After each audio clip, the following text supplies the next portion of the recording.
সিঁথিতে সিঁদুর পরিয়ে লাজুকে নিয়ে কলকাতায় ফিরল অনুভব। হ্যাঁ বন্ধুরা, এমনটাই দেখতে পাবো আমরা কনে দেখা আলো ধারাবাহিকের আগামী পর্বে।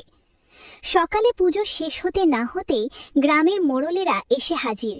তাদের সবার একই কথা, লাজু এ গ্রামে থাকা চলবে না, কারণ গ্রামের লোকেদের মতে লাজু একটা অপয়া দুশ্চরিত্রা একটা মেয়ে।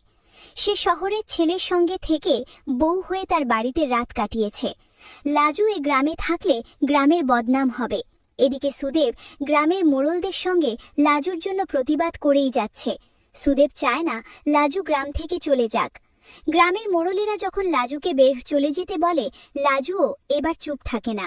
সে সবার সামনে জোর গলায় বলতে থাকে, আমাকে কেন গ্রাম থেকে চলে যেতে বলছেন?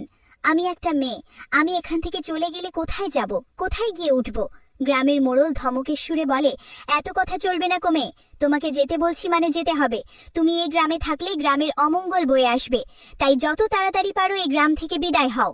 ঠিক সেই সময় অনুভব এসে হাজির হয় আর জোর গলায় বলে, না, যাবে না।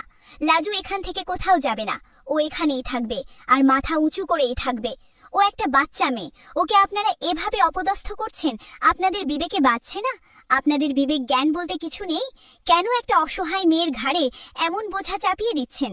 গ্রামের মোড়ল ধমকের সুরে বলে, তুমিই তো সেই ছেলে যে কিনা অন্যের বউকে নিয়ে ফষ্টিন নষ্টি করেছ। বলছি, এতই যদি তোমার বিবেক জ্ঞান থাকে তাহলে নিজেই তো লাজুকে বিয়ে করে নিতে পারো। শোনো বাপু, ওমন মুখে মুখে সকলেই বলতে পারে, কিন্তু কাজের বেলায় কেউ আগাবে না।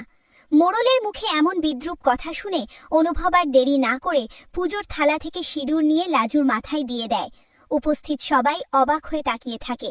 অনুভব সেখানের মোড়লের দিকে আর চোখে কিছুক্ষণ তাকিয়ে থেকে আর দেরি না করে লাজুর হাতটা ধরে সেখানে বাড়িতে রওনা দেয়।